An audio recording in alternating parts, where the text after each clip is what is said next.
We are back out at Springhouse Gardens, continuing our conversation about rain gardens with Richard Weber, and I'm really interested to learn about some of the plants that you have in here because I'm curious of like when we're getting color. Right. Are we going to see things all year long? Well, one of the neat things about incorporating some trees and shrubs into a rain garden is that you extend the season of interest. Right here in front of us, we've got some dwarf winterberries. Winterberries are a native plant to boggy areas.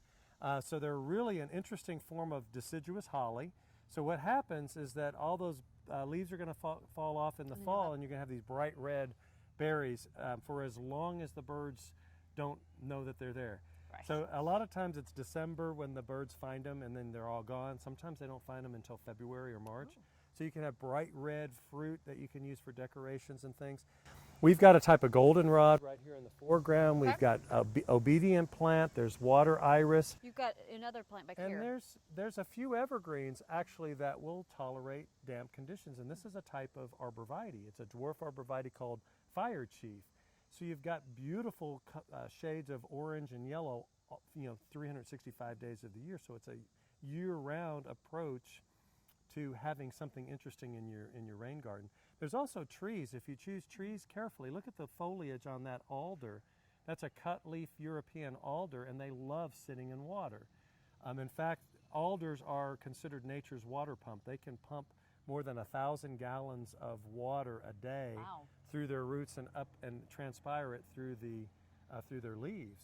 So they're not just using it to grow; they're actually, sucking it up and releasing it in the air.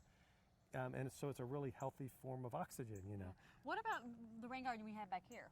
Well, the one that we're doing back here is a little bit different approach. We're trying a little more formal approach where we're using the boxwoods around it to kind of screen it off a little bit, but then we're using washed river gravel in the bottom because you've got to use a substance that's, a mulch that's not going to wash away and float. So we've got washed river gravel in that one. So it's a little bit different look. It won't be quite as, wild and full as this one. A little bit more, what do you want to call it? Formalized. It's a little bit more formal for somebody who maybe is like, I just don't know if I can handle this, free-spirited rain garden. This one is for me. That one's for my wife. There you go. All right. Well, people have questions for you, Richard. You can give us a call to our landscape line at 224-0033 or our garden center number at 224-1417.